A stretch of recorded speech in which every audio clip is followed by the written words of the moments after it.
یہ بات اپنے کرنا اور ہے، میں اس معنی میں عرض کر رہا ہوں آج بکریاں اتنی نہیں ہوتی جتنا بوٹے پر کیا جاتا ہے۔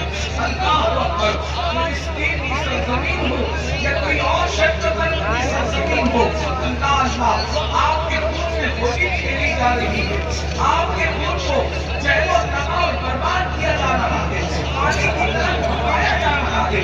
اس کی وجہ کیا ہے؟ کہنے والے نے کہا تھا جہاں گناہ ہے وہاں فتنہ ہے، جہاں گناہ ہے وہاں ویرانہ ہے، جہاں گناہ ہے وہاں بربادی ہے، جہاں گناہ ہے وہاں تباہی ہے۔ آپ کہیں گے پہلے ہمارے پاس دولت تھی، ثروت تھی، عزت تھی، عروج تھا، ترقی تھی، کامیابی تھی، کامرانی تھی، اور آج ذلت ہے، رسوائی ہے، تباہی ہے، بربادی ہے۔ تمہارے باپ داداؤں کے ہاتھ کے نیچے جو غلامی کیا کرتے تھے آج وہ تمہیں آنکھیں کیوں دکھا رہے ہیں؟ اس کی وجہ یہ ہے پہلے تم رات کے وقت تہجد پڑھ کے اپنے گناہوں کو یاد کر کے اللہ کے خوف سے مسلے پر آنسو بہاتے تھے، اور اب تم رات کے آخری حصے میں نرم گدوں پہ لیٹ کر فرق یہ ہے پہلے آپ کی آنکھیں جاگتی ضرور تھی۔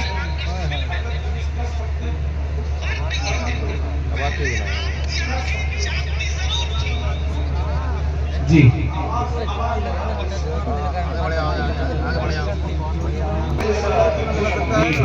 سب نے دیکھ روشنی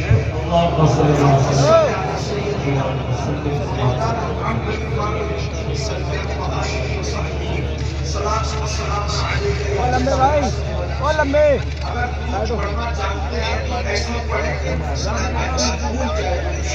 سب مل کر درشی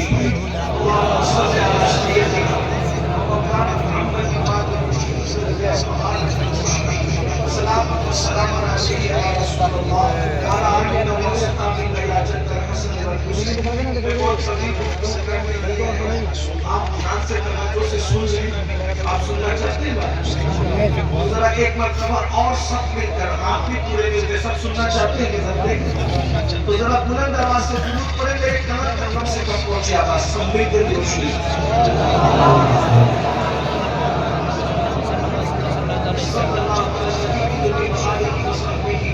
صلاة و سلام علیکہ یا جد الحسن والحسین وعلی آلکہ و اصحابکہ یا جد الحسین۔ عرض کیا کر رہا تھا توجہ سے سنیے، ہم کہتے ہیں کہ 1000 سال تک ہم نے دنیا پہ حکومت کی، مالدار ہم تھے، عزتدار ہم تھے، صاحب ثروت ہم تھے، لوگ ہمارے دروازوں پر کھڑے تھے، کب تک؟ جب تک کہ ہمارا جوان رات کے آخری حصے میں رات کے آخری پہر میں مصلی بچھا کر اپنے گناہوں کو یاد کر کے آنسو بہایا کرتا تھا۔ یہ آنکھیں خدا کے خوف سے بہتی تھی، ان آنکھوں میں خدا کے خوف سے آنسو آتے تھے۔ اس وقت تک عزت تمہارے پاس تھی، طاقت تمہارے پاس تھی، ثروت تمہارے پاس تھی، دولت تمہارے پاس تھی۔ یہ آنکھیں آج بھی رو رہی ہے مگر اللہ کے خوف سے نہیں، بلکہ فلم کے اندر ہیرو ہیروئن کے جدائی کے مناظر کو دیکھ کر رو رہی ہے۔ یہ آنکھیں قصے سن کر کے رو رہی ہے، یہ آنکھیں فکروں کے اندر جذباتی مناظر کو دیکھ کر کے رو رہی ہے۔ جب تک یہ آنکھیں گناہوں پر روتی تھی، ان آنکھوں میں اتنی چمک تھی، دنیا میں کوئی مائی کا لاڈ نہیں تھا جو ان آنکھوں میں آنکھیں ڈال کر کے بات کرنے کا حوصلہ پیدا کر سکے۔ جب تک خدا کے خوف سے آنکھیں روتی رہی، اس وقت تک تمہاری آنکھوں میں کوئی آنکھ نہیں ڈال سکتا تھا۔ جب تک یہ آنکھیں اب جنگی فلمیں اور زنا کی فلمیں دیکھ رہی ہے تو یہ آنکھیں کچلی جا رہی ہے، یہ سر کچلا جا رہا ہے۔ یاد رکھنا اگر گناہ اولاد پیغمبر بھی کرے تو قدرت اس کو بھی میرا اللہ بڑا غیور ہے، غیور، وہ بہت غیرت والا ہے۔ اولاد پیغمبر کو بھی اس کے گناہ کی سزا قدرت دیا کرتی ہے، ورنہ کیا بات ہے قرآن میں جو قصص موجود ہے کیا اس میں یہ نہیں ہے کہ ہفتے کا دن شکار کرنے والی قوم کو اللہ نے سور اور بندر بنایا. یا قرآن میں نہیں لکھا ہے؟ جنہیں معلوم ہے انہیں معلوم ہے، جنہیں نہیں معلوم ہے ان کو معلوم ہونا چاہیے کہ اللہ نے فرمایا بنی اسرائیل کو بسریچت کو شکار نہیں کر سکتے. ہم کو کسی نے بھی منع نہیں کیا، ان کو منع کر سریچت نہیں کرنا. انہوں نے ہیلے بہانے سے کرنا شروع کیا. وہ اللہ نے ان کو سور اور بندر بنایا اور 3 دن کے اندر تو جن کو اللہ نے سور اور بندر بنایا تھا وہ کون لوگ تھے؟ کون لوگ تھے پتہ ہے؟ قرآن نے یہی تو ہمیں سکھایا، قرآن نے یہی تو ہمیں بتایا. اگر اولاد پیغمبر گناہ کرے تو قدرت اس کو سور اور بندر کی شکل دے گی. اگر چشتی اور قادری کی نسبت لے کر کے کوئی سود کھائے تو کیا قدرت اس کو سزا نہیں دے گی؟ پیغمبر کی نسبت اعلیٰ ہے یا چشتیت اور قادریت؟ ہم قادریت اور چشتیت کے مخالف نہیں ہیں، ہم خود قادری بھی ہیں چشتی بھی ہیں. جی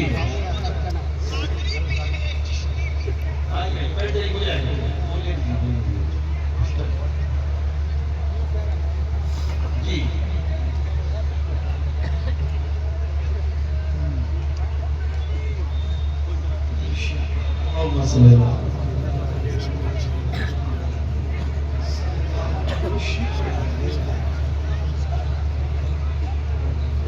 جو قوم کو درود پڑھنے کا شعور نہ ہو اس قوم کو کیا کرنا چاہیے؟ جب درود پڑھنے کے لیے کہا جائے تو ایسے پڑھو کہ پورا مجمع گونج جائے.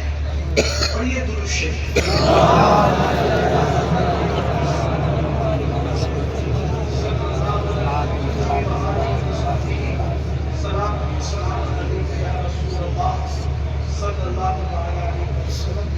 تھوڑی دیر کے لیے گفتگو کرتے ہیں، تھوڑی دیر سنتے ہیں.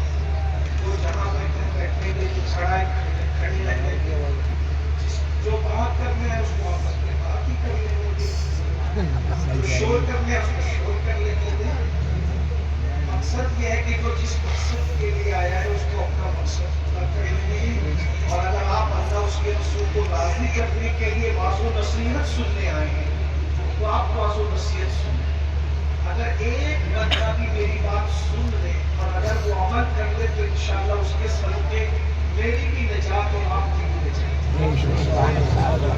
تو میں عرض کروں کہ جب تو بیچ میں آپ کچھ نہیں کریں گے ایک بار پھر دوشی